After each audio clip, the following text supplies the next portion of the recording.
Children of God. Soliloquy is at it again. The cover of my book came off. My bookmark. I was going to do some psychic driving.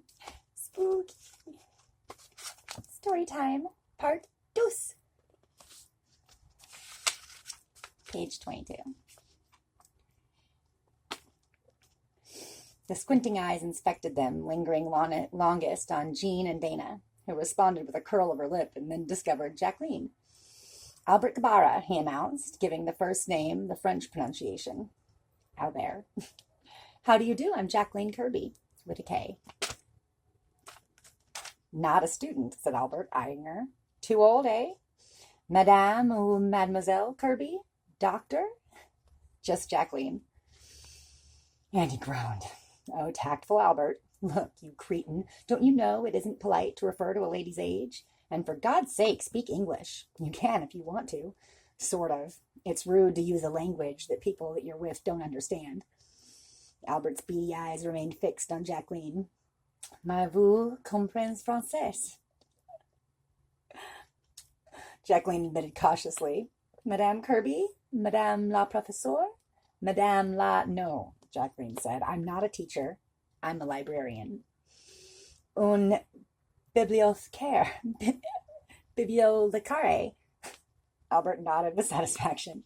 He got up, taking his chair and his briefcase with him, and moved around the table to sit next to Jacqueline. Under cover of the ensuing conversation, Andy muttered, Thank God, somebody else who speaks French. I was getting tired of being the sole recipient of Albert's confidences. His conversational style has its points, though. He gets the information. A librarian? I wouldn't have figured it. You wouldn't? Dana didn't bother to lower her voice. Men are so unobservant. I spotted her at once, dull, dreary, and middle class. Unlike you, said Andy. A model of courtesy. That's our Dana. Dana subsided. Andy was the only one who could squelch her effectively. Albert was now in full spate. He was speaking English. Apparently, Jacqueline's little French had failed her. Conversation died in Albert's presence, and his loud tones overwhelmed other voices, and his remarks were so outrageous that they held his auditors in a spell of unwilling fascination. I am Christian, you understand, he explained to an incredulous Jacqueline. You think me a dirty Muslim, perhaps, but I am. No, Jacqueline said, not exactly. The sarcasm was lost on Albert. Not a dirty Muslim, he reported, lingering pleasurably on the word. Good Christian, too Christian. I love Holy Mother of God. All of the saints. Come here. I work, I study for the blessed saints. The church, not good Christian. No good now. Need good Christian like me to make better. Jacqueline glanced at Jose, but got no support from that source. The priest's eyes looked glazed. You're going to improve the church? Jacqueline repeated. In what way? Albert patted her approvingly on the knee, and he clearly had a fetish about that part of the female anatomy. Save saints, Albert explained. The church say not. She say, a renuncier les saints. Excuse my French. It is the bee in his bonnet, said Jose, no longer able to restrain himself. He spoke directly to Jacqueline as if he were trying to deny Albert's existence. He refers to the revision of the calendar of saints several years ago, and I cannot seem to make him understand that there is no rejection of those saints who were removed. They may still be venerated and still receive devotions, but the legends... No, you're wrong, said Albert, with his usual tact, and with a command of English which increased miraculously whenever he wished to voice a direct insult or contradiction. You're stupid. The church deny, that is the right word, deny older saints.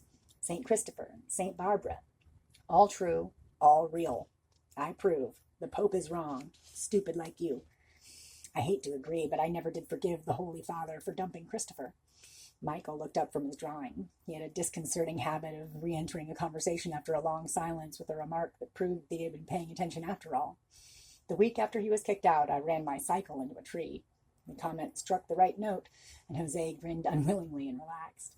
I grant that you on a motorcycle need all the help that you can get, Michael, but the legends of such saints were long overdue for reprisal. It's like Bob Dylan. It is not heretical to question such stories. The church itself does so. Early theologians were untrained in historical method. They misinterpreted. No, said Albert. No misinterpret. All true. Truth comes from God, only God. We know truth already, but heretics need proof, I find. Albert, said Andy, why don't you shut up? Albert beamed at him. I find proof. 7 virgin saints. Jose put both hands on the table as if he were trying to keep them in sight so they wouldn't get away from him and commit violence. There are not 7 virgin saints, he said, between his beautiful white teeth. There are hundreds of virgin saints, or 42, or 9, or none at all, but not 7. It's a magic number, a relic of paganism. 7, said Albert, obdurately. I prove. He dragged the bulging briefcase out from under his chair and began fumbling with the catch. Andy stood up. I'm copping out, he announced. I have had it. So long, troops. Me too, Dana said. I'm not in the mood to discuss virginity today. Going back to the library, Jose? One by one, they got to their feet, collecting their belongings and settling their destinations. Albert continued to talk, and Jean knew that he would trail them talking all the way back to the Institute. Clutching his briefcase to his ample chest, he started to rise, and Jacqueline turned. You cannot come, she announced in the same voice that had electrified Gino. I don't want to talk to you anymore today. Stay here. We will talk another day. Goodbye.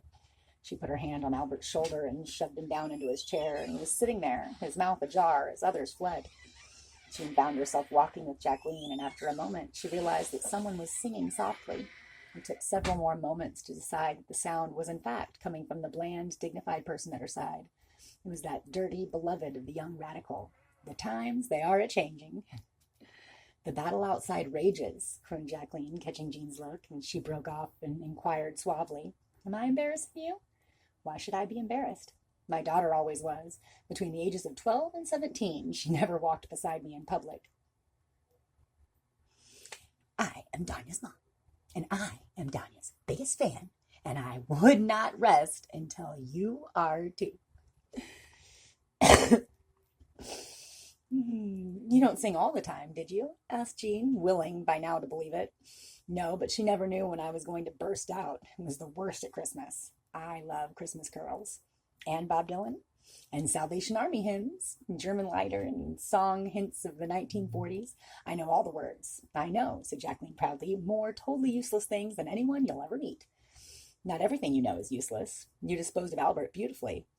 She glanced at her companion's rather bony profile and saw an encouraging gleam of humor in one visible green eye and said without premeditation, I can't figure you out. How many people are you? You can't be that young, said Jacqueline contemptuously. Don't you know that every human being is at least a dozen different people? My oversoul is Anana. And then you have Cleopatra coming at you, Mary Magdalene, Amy de Molay, Joan of Arc. Marilyn Monroe was a CIA agent with a broken heart and a soft spot for Cuba. Austin Wilde. Christy Lynn Wilding. Infinity, One Feather, Wild Wolf, Walker. Soliloquies Delietto. As Michael would say, when I'm working, I'm not so visibly schizophrenic. Having reached the gates of the Institute, the group stopped to reorganize itself. Turning, Jean realized that Jose was walking behind them and been listening to the conversation, and his dark eyes were intent on Jacqueline. You have just voiced a great truth, he said. About schizophrenia? Jacqueline didn't smile. About the complexity of personality. My son calls it a system of self. Half the trouble in human relations arises from expecting human beings to conform to a single one-dimensional image. We are all hydra-headed monsters, but most people never learn that. With an abrupt nod, he strode off, and his long black skirts flapping. What an idiot. Ted ran to join him, tossing a casual word of farewell over his shoulders. The others lingered. Stick around, Jake, Andy invited. We may need you if Albert materializes again. Thank God for you, Enoch. Jesus Christ, I love you. Metatron. I, said Jacqueline, ignoring the nickname, am lunching with your hereditary enemy, the distinguished librarian of the Institute, and she hates to be kept waiting, and I'm already late. She's a friend of yours? Andy demanded incredulously. Jacqueline's lip quivered. She sees only one of my numerous images. It matches her, dignified, prim, and passionately interested in the deficiencies of the Dewey Decimal System. Andy is supposed to be passionately interested in the archaeology of Rome, and said firmly, Come on, boy. Dad is arriving next week, and your report to the fellowship committee had better be finished by then. I guess Daddy wants me to go to the library.